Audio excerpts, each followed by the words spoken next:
Okay, here's how to do the school composite assignment in Adobe Photoshop. Let's go and get started.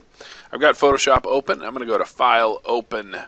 I'm here in the Period 1 folder, which is where you want to be, or whatever our Photoshop class is, Period 1.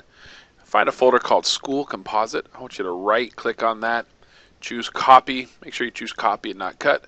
Then right-click on your own personal folder. I'm Mr. Johnson, so that's my folder. I'm going to hit Paste. That's going to copy everything in there into my own folder. And that way we're not going to mess up any of the original files here. So let's go ahead and go into the school composite folder inside my folder. And where you're going to open up this photo right here, DSC_1444. Any of these three will work. I'm going to do 1450. And then we're also going to need this fighter jet eventually. So I'm going to hold down Control and click on that. And we need those three files. So click on this one, hold down Control and click on this one. Then hold down Control and click on this one. And that will select just those three. And let's go ahead and hit Open.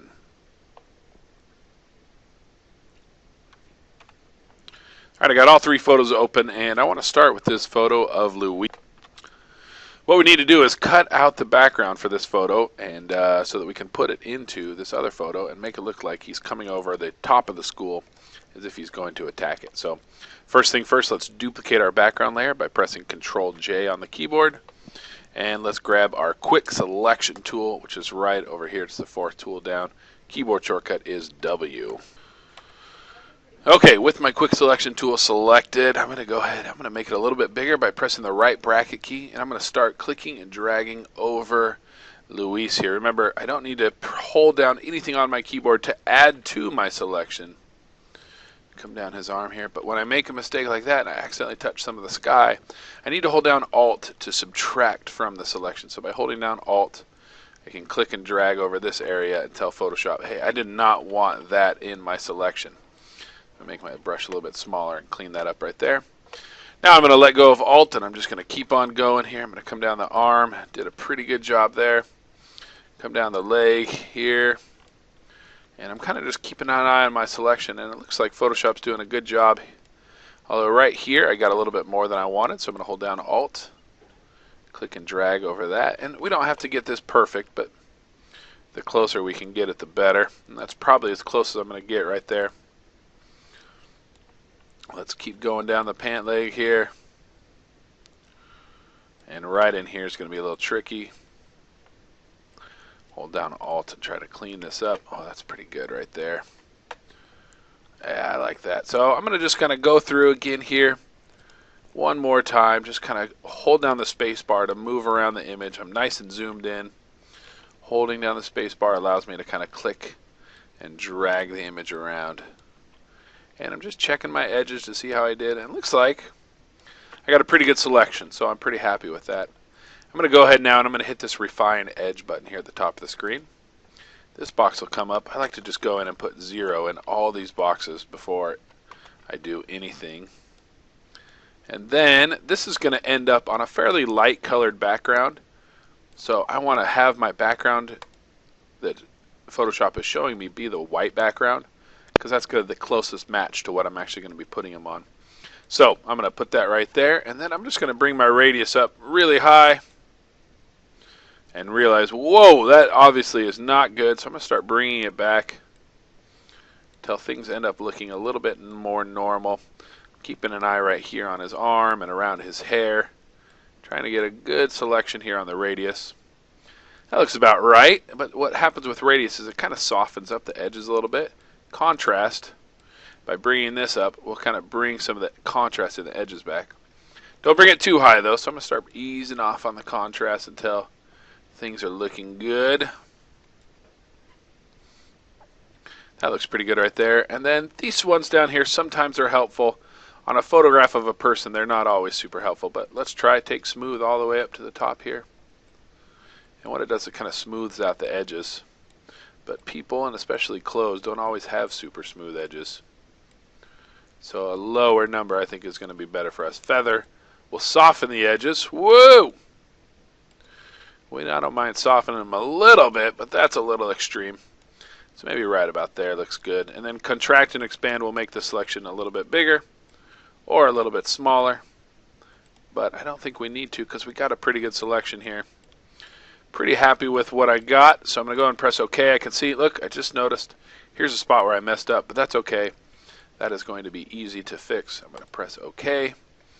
That's going to load the selection around it for me, and now all I have to do is come over to layer 1 and add a layer mask. I can now turn my background layer off, and I can see what I've missed and what I need to fix. Very important, make sure you select your layer mask. Make sure your layer mask is clicked on. If you have your layer selected like that and not your layer mask, it's going to cause problems. So just make sure the layer mask is what's clicked on. Let's grab a normal, good old-fashioned brush tool. Reset our foreground and background colors by pressing D on the keyboard. And I need to be painting with black, so I'm going to press X. So D will reset the colors, X will switch them. I want my foreground color to be black. I'm going to come in here with a hardness set around 50 to 60% or so. And I'm just going to come in and zoom in and erase the stuff that my quick selection tool missed. So right there, I remember there's a little bit over here. And this is a good time to just kind of go around and make sure we got a nice, clean cutout. Smooth that out a little bit right there. Kind of took out a little bit too much, so I'm going to switch to white by pressing X on my keyboard. Keep on going. Let's switch back to black. Come up around the edge here. Looking pretty good. I'm actually really happy with my cutout.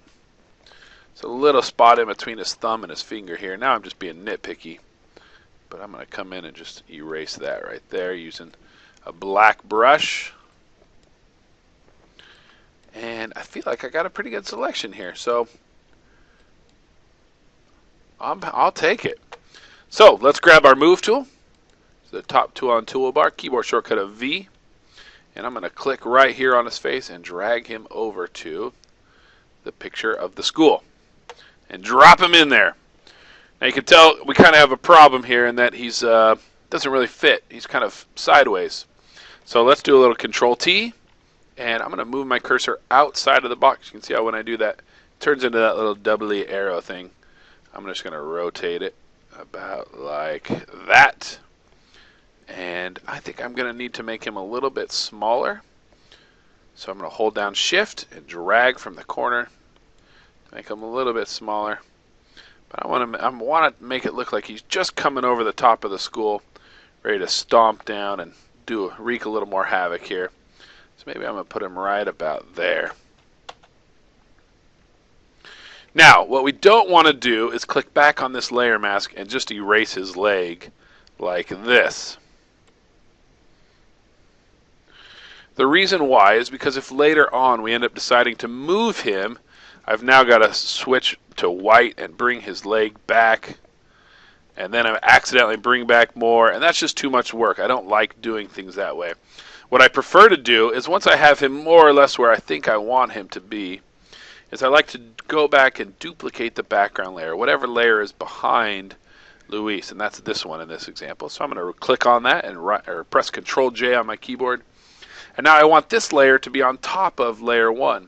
The easiest way to do that is just to grab layer 1 and click and drag it underneath background copy. And you can see he's disappeared. And that's okay because I'm just going to grab my, click on this layer, throw a layer mask on there with this button right here. Grab my brush tool with my foreground color set to black. Get a big old black brush and just start erasing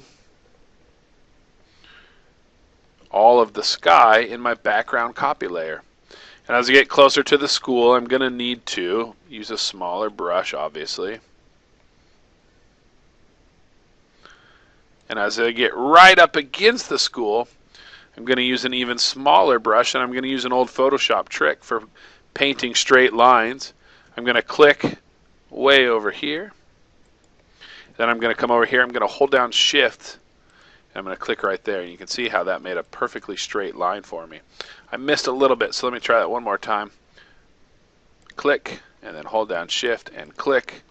There we go, and then I can come in and finish it off. And that looks pretty good. Now, if I end up needing to move him, it's not a big deal. I can just kind of move him down. It looks like there's a few spots that I need to layer mask out a little bit better if I'm going to leave him there.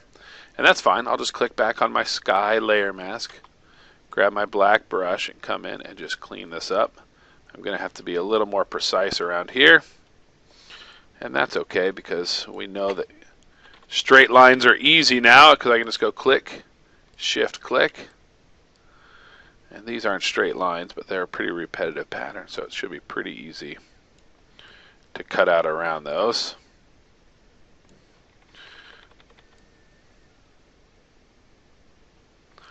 Just like that. And there you go. So now I have a huge Luis coming over the top of the school, getting ready to do some damage. And even though this is a nice cloudy day, if Luis really was there, we'd have a little bit of a shadow kind of coming down. It would just be a little bit darker right here. By adding that shadow, it'll really add to the realism of the photo. So what I'm going to do is click on my background copy layer because it's my top layer. And I'm going to throw a new layer up above that. So click my new layer button. I'm going to grab my brush tool, set my foreground color to black, and I want to use a big old soft brush. My hardness down to 0%, and I'm going to just draw a big black blob right there. Looks a little weird, that's okay. I actually want that to be a little bit softer, a little more blurred out, so I'm going to go to Filter, Blur, Gaussian Blur, and I think right around 100 pixels is a good spot for that. So I'll go ahead and press OK there. And that still doesn't look very real, but if I come to my layer blend mode right here, this is normal. And what I like to do is I don't know which one of these is going to be best, so I'm just going to go ahead and click on darken. And then I'm going to start pressing the down key on my keyboard, the down arrow, and nothing has really done anything to it so far. And now it's just completely disappeared, so I'm still looking for something that's going to help me out. Ooh, overlay, that looks pretty good. It makes it a little bit transparent. Makes it look like it might actually be a shadow. And then soft light also is a good one. But I ended up liking overlay a little bit better. I think it looks a little more realistic. Okay, so with the overlay blending mode selected, I'm just going to lower the opacity of this layer a little bit to make it not quite so strong. Maybe click right here on the opacity and just drop this down. Make the shadow a little more faint. And then I still have a little more shadow than I need, so I'm going to throw a layer mask on layer 2. Grab my brush tool. Come in and make it a little bit smaller, but I want a really soft edge, so I'll use a hardness of 0. And just kind of erase the shadow that ended up on his pant legs and whatnot. By hiding his foot that's actually touching the school behind the roof, I don't have to worry about contact shadows or making it look like his foot is really there. And that makes life a little bit easier. Okay, so we're really making some progress now. Let's throw an adjustment layer on here. Let's do levels and just kind of increase the contrast of this photo a little bit, make it look a little bit better. So what I'm going to do is click on this little black and white circle here at the bottom of my screen and choose levels. And this will pop up here, and levels, like I said, just increases the contrast of the photo, makes it pop a little bit more. I'm going to bring the black one into about there, bring the white one into all the way up here, and then I can adjust the middle one a little bit as well, just to increase the overall lightness of the photo. And you see my before and after there. That makes a nice little difference. And now I'm going to we're going to change the color of Luis here, make him look a little bit more like a monster. So I'm going to click on the black and white circle again here at the bottom of my layers palette. These are called adjustment layers again. And do hue saturation this time. And I'm just going to take the hue slider here and I'm going to move it until Luis's skin turns the color I want him to be. So I want to show a little school spirit here and have Luis be purple. Because if he's going to attack the school, he might as well have some pride about it. And then I can adjust the saturation slider here to adjust the intensity of the purpleness of the photograph. So I'm going to bring this up a little bit higher, right about there. And I know what you're saying, well, Johnson, that messed everything else up. Everything looks weird now. And that's true, it does. But look, the hue saturation layer also has a layer mask on it, which means that if I click on it and I grab my brush tool and I set it to black, I can come in and I can erase all the hue saturation that was done that I don't want. And all I really want are his arms. So I'm going to erase everything except for his arms and his face. So he's going to have purple skin and a purple shirt, and he's really showing his school pride here. So that it ends up looking kind of like that. You'll want to zoom in and spend a little more time. And you see right here, I actually need to switch back to white, come in here and clean that up a little bit. So take your time to really make this look right and do it the right way. Okay, so I got Luis looking good here. I've got the skin color changed. I've got everything looking nice. Now I just need to add in a few other things. So I'm going to go to File. Oh, actually, never mind. We already got it open. We're going to put this fighter jet in there. And we're going to do it the exact same way we did everything else. So I'm going to cut this out the exact same way I cut out my picture of Luis. I'm just going to duplicate my background layer. Grab my quick selection tool. Come in and carefully drag around the jet. I'm not going to make you watch me do this whole thing, because you should know how to do it by now, but get a good selection. Use your refine edge to clean up your selection. Once you've done that, throw a layer mask on there. Turn your background layer off to see how you did. Then grab your move tool and click and drag him over to your photo. Once this fighter jet is in here, do a little Control T. You can rotate him. You can make him bigger or smaller. Get him where you want him to be.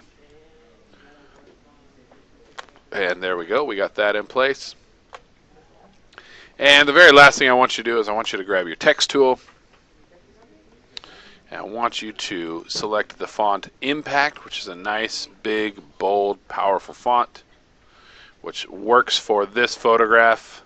We wouldn't want to choose something scrolly and girly like this one.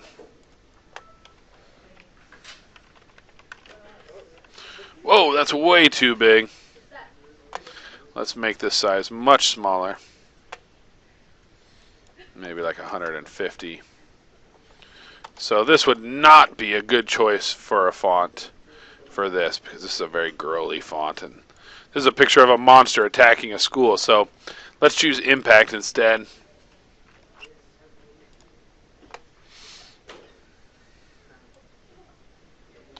And that's not quite going to fit, so let's do Control T, hold down Shift, make it a little bit smaller. And then what I want you to do is go into School Attack and add a couple layer styles to it. Let's throw a stroke on there. Change the color to white. Change the size, make it a little bit bigger. Let's change the position to inside. Whoa! That looks pretty good. Let's do a little bevel and emboss. A little chisel hard.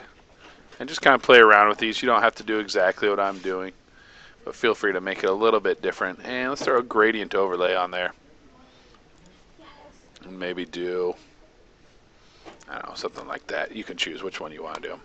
Press OK. And there you go. That's it. You looks pretty good. You are more or less done. Go ahead and go to File, Save, to save this in your own personal folder. ODrive, PhotoShare, Johnson Period 1. Put it in your folder in School Composite. Call it School Attack or whatever you want to call it. And then let's go to File, Save As. And now we need to go back to the Period 1 folder, find the grading folder, find the folder called School Attack, put it in here, but make sure we do last name, comma, first name.